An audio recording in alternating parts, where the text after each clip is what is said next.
Prof, the question I've been asked to ask you is, are we seeing enough women coming up through the system, joining the workforce, making a difference in financial services, making a difference at places including the JSE? And I wanted to answer my question before I ask you. In my newsroom, from the everyday work that we do when we try to talk to people who are trading on the stock exchange, I can tell you we battle to find women. So the answer that I have to give you is that no, we're not finding enough women. I'm turning around my question and asking you, what do we need to do better that we haven't done before for us to be able to make the difference that will have an impact that we seek? Maybe the conundrum is in the question itself, finding women. How could that even be a question when 51% of the 60.1 million South Africans, as per the last census, are women? Therefore, there is more women than men in South Africa. The last census, and we haven't really finalized the numbers, we'll probably put that number at 65 million. Therefore, we're doing very little, but it's not too late, even though you say it will take us more than 130 years to get to gender equality. But gender equality presupposes that we are thinking about 50-50. I think the appropriate one is to talk about gender justice. Because in our constitution, the reason why it's the best in the world is not what is contained in the main body of the constitution. It is actually the three pillars on which it is premised. The first being this notion of a constitutional democracy, the second being social justice, the third talking about fundamental human rights. And there's about 10 of those fundamental human rights. Let me end just with two thoughts. The first is the one that says, and we discussed this,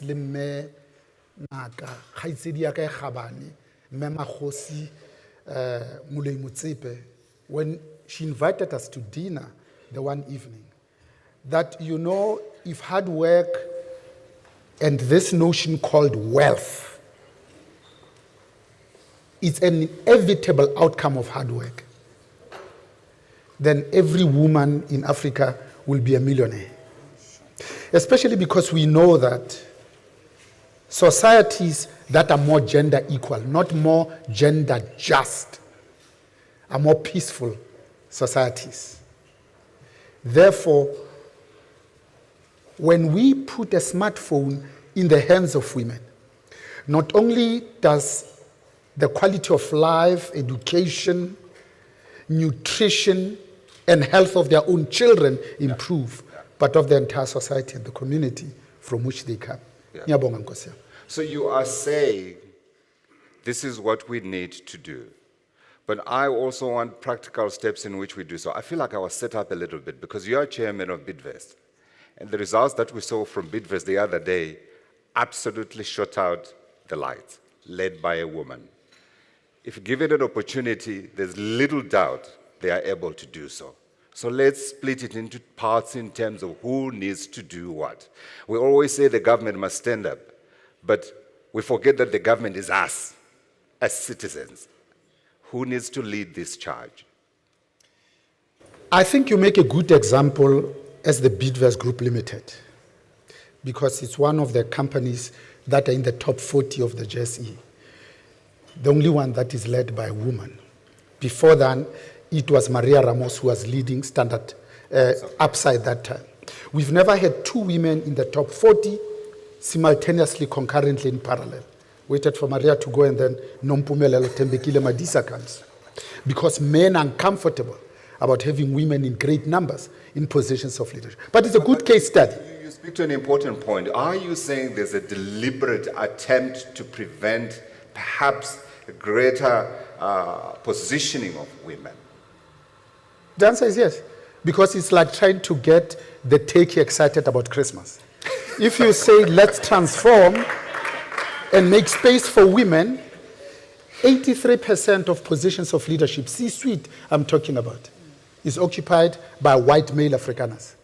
Therefore, it means an acceptance that if I'm a white male Afrikaner, I must make way for a woman to come and take my position. Therefore, we haven't answered two things, the fear factor and the me factor. Until and unless we talk to that honestly, openly, and transparently, we'll always say the right things, but not necessarily do the right things. Let me just end with the BODVIA Group Limited, because today it employs more than 120,000 people, it has 7 divisions, and it has 350 companies. Nompumelelo Madisa becomes the first woman CEO on the 1st of October 2 years ago.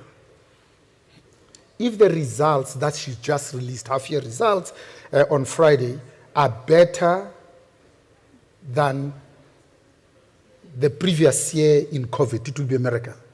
But these results are better than pre-COVID. These are the best results ever. She declares more dividends in the history of this 35-year-old entity than in the previous years. But she does it with what? When she assumed this board position, she was the only woman on that board, surrounded by men.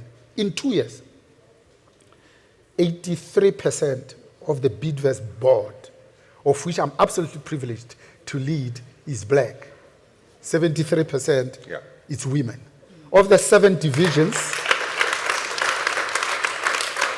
before the results on Friday, of the 7 divisions, 2 were led by women. She's just added 2 more women, including the leader of the automotive sector, which ordinarily is associated with men.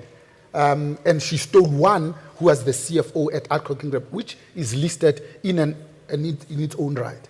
Therefore, it goes back to men. I think we need the type of leadership from men, and I include myself, that simply accepts that cooking and cleaning and washing dishes are basic life skills, not gender roles.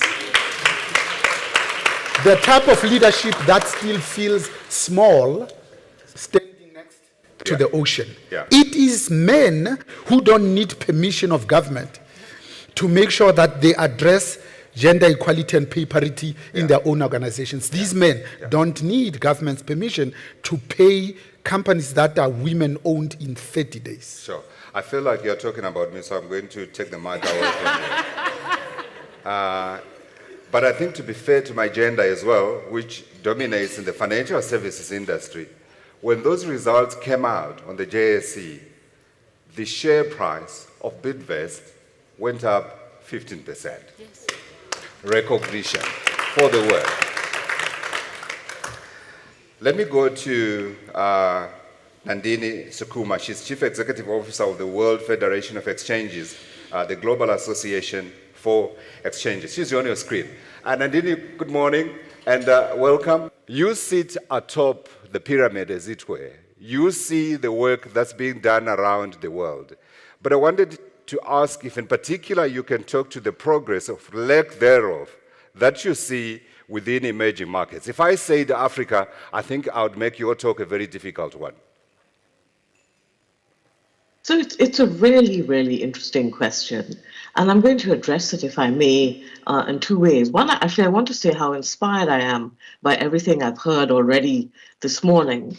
And there's a lot of truth in everything that has been spoken, not least about kind of justice and also about hope. The reason we're here today is to talk and to celebrate the progress that we have made, in addition to look at what needs still to be done.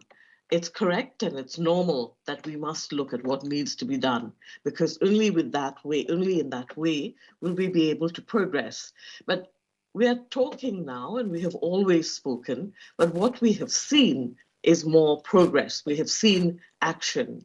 And in saying that, I want to start by congratulating the JSE, who are absolutely role models, not just for Africa, but for the industry globally, in showing us and showcasing the power of leadership. And I don't talk about female leadership, I talk about leadership full stop. I mean, more than 50% of their exco is women and has always been. I mean, for as long as I have been in the industry, the JSC has been a role model in terms of strong female leadership. So really want to congratulate them. Every year at the WFE, in addition to organizing the Ring the Bell around the campaign for exchanges around the world, we've begun to do something called a Women Leaders Initiative. And the purpose of this was really, we wanted people to be reflective, to put forward their women leaders, many of whom people would not know. And in thinking about this, your first question I thought was very insightful.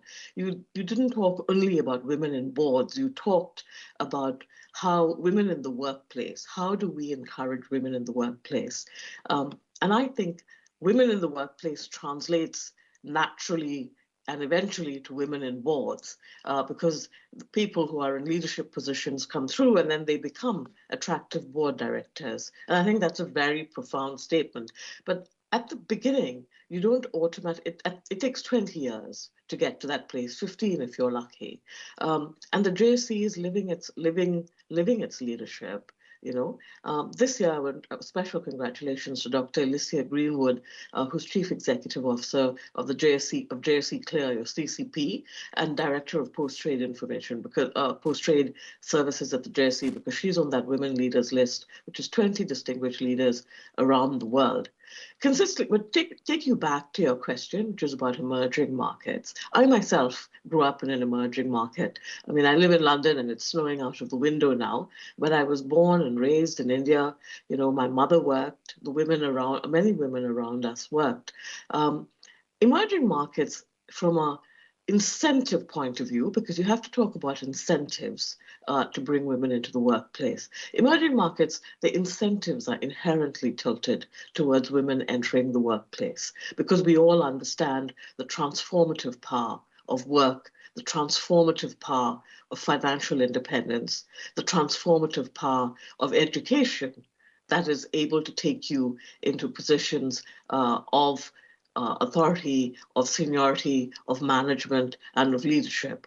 So inherently, emerging markets understand why women should be in the workplace, understand how women can lead. So that's a huge, huge step. And now to translate that into action, that's always the harder piece, not just in Africa, but in every emerging market, right? So what do we do? I think there has to be, and I speak always in very practical terms. I'd like to speak in terms of incentive structures. How do you motivate women? How do you incentivize women to enter the workplace? And I think we had some very perceptive remarks about how, domestic work was not a woman's work. It was a function of living, living in a family, of having family life. So, and the other thing people and employers increasingly can do is you can nurture that talent and development, and that happens in different ways in different markets. So I think really what we all need to be focusing on, especially in emerging markets, is how do we incentivize, how do we make it easier for women to enter the workplace? Because inherently we are all motivated to work. Answering the question that was posed by the professor about trying to make the turkey sing for Christmas. In part, you incentivize, right? We do need to. We're racing towards 5 minutes to 9, so we're able to ring the bell. So let me come to you in Angola, Walter. I was going to say the youngest stock exchange on the African continent, but I think what's more important is the role that you are playing in trying to use a new platform to have a culture that recognizes women before the old ways set in, or as they say, the old clubs, the old boys club form and set in stone their ways of doing things. From an Angolan perspective, and I'm going to make it difficult for you and ask you as well, because we know African societies are patriarchal.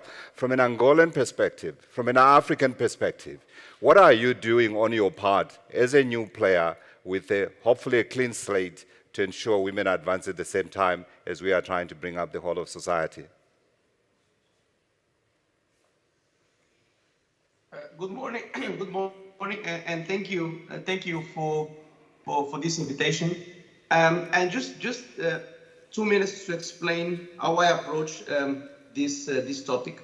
No, instead of going read and make an opinion of mine, I invited all of my female colleagues. We did like a brainstorm, a tea time, and then we discussed this topic.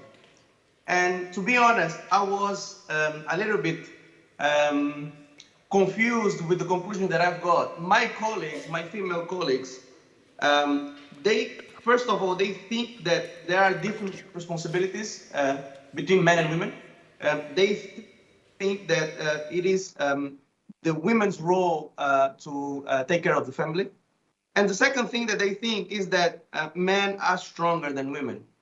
So this comes down to the conclusion that perhaps in our country, we need to do a little bit more about education, and we need to educate women and men about the fluidity of gender equality. It's not about men and women being the same, it's about we having different and same roles at the same time. So this is something that we are working very hard. Angola has been evolving a lot in the last couple of years. So if you look at the numbers, we have the first female finance minister in the country. If you look at the Capital Markets Commission, which is the regulator, 4 out of the 5 board members are women. Actually, they stole some of our staff, and our ratio is a little bit lower than theirs. So we have this. So what are we doing as the Angolan Stock Exchange? Yeah, very quickly if you can. Yeah. So we have 2 approaches. One of them is to create segments that promote women equality. So companies that are going to be listed on those segments, they will have lower pricing and they will have higher access to investors. And the second one is to leading by example. So we have a culture of promoting women inside the stock exchange. And basically this is the two, very quickly, this is the two ways we want to promote this topic. Thank you very much, Walter. Thank you. Sorry to hurry you a little bit, and sorry for your loss, but I think perhaps it was a good loss. Carol, can I come to you? And I'm going to hurry you a little bit as well because we're running out of time. We need to get to that bell ringing. She's Director Global Market Development at the Milken Institute. Your insights in terms of the work that's being done to integrate women and the importance, I think, of diversity. I think the speeches that came before me really emphasize the fact that when you have a diverse workforce, it strengthens you rather than weakens you. Is that supported by evidence? Definitely supported by evidence, and thank you so much. First of all, I just wanted to say that by 2050, we should remember that a quarter of the world's population will be African, and that means that 1 in 8 people will be an African woman. So African women are the future of the world, and I couldn't be more honored to be on this panel with you to address this crucially important topic. And I myself grew up in Africa, in Kenya, for 17 years, so I am also quite African and delighted to be part of the conversation again.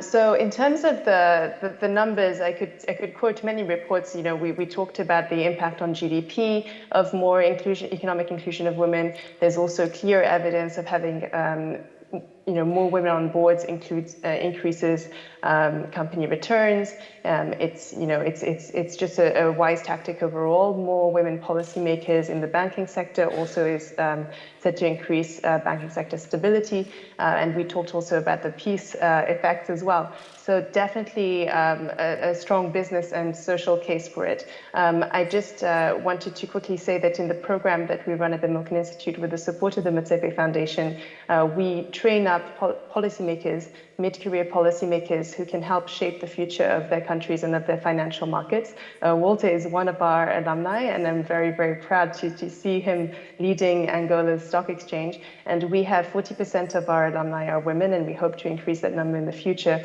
because we really think that putting women in these positions to shape the country's future and these policies can really affect for the long-term economic inclusion and opportunities for women around the world. So I have much more to say, but I think I don't want to delay the bell ringing. No, very quick question, if I may. Do you get many participants from the African continent? Yes, so 2/3 of our participants, so far we've had about 200 alumni go through the program since I was privileged to launch it 6 years ago, and 2/3 of the participants are from Africa. The others are from mostly South Asia, Central Asia and Europe, as well as some Latin America. Good to celebrate that. Thank you very much. If I may round up, Prof, with you. We have just about a minute in terms of your thoughts of what we can do from where we are at. I mean, you spoke about the fact that this is already an issue that we should not be struggling to resolve because women are in the majority. But if that's the case, somebody needs to take the thing by the scruff of the neck. I have always suggested we need legislative change to make it compulsory for women to be on boards in leadership positions. Would you agree with me? Yeah, because change, like culture, doesn't necessarily rise bottom up. It's driven top down. So when you have women in boards, not one, but 8 of them, they know where to get other women because they have engagements and interactions with them. Only men would complain that we can't find good quality women. Therefore, to prevent the revolving door syndrome, bring women in greater numbers. Those companies become more profitable, they command higher multiples upon exit, but they are more joyful and best places to work for. Let me just end by saying, you know, countries like boards, like institutions, progress. So they want to move from being just complacent to compliant, to independent, to value-adding, so that they are catalytic. Catalytic means really being transformative. Yeah. When we see, as a matter of course, women everywhere in positions of leadership, the world would be a better place. Absolutely, 100%. But you haven't answered my question. The law. So laws help, but I think, like transformation, it is personal. So we have to model this, and we need to be the ones that say, because the world expects us to be MDs and to be in the C-suite, can we create space? Because then we can move to other places. And I'll make a quick example. So if you are the CEO of the company, you can groom the next level down to take over from you, because if you have done a good job, then there's a possibility that you can be on the boards yourself. Okay, I get you. He has skated and squirmed and done all sorts of things, but thank you very much, Professor Baramuhale. Thanks also to Nadine Sekuma at the World Federation of Exchanges, Walter Pacheco in Angola. Thank you. Carol, thank you for joining us at this time. Thanks very much, ma'am. Thank you to all of you for listening in.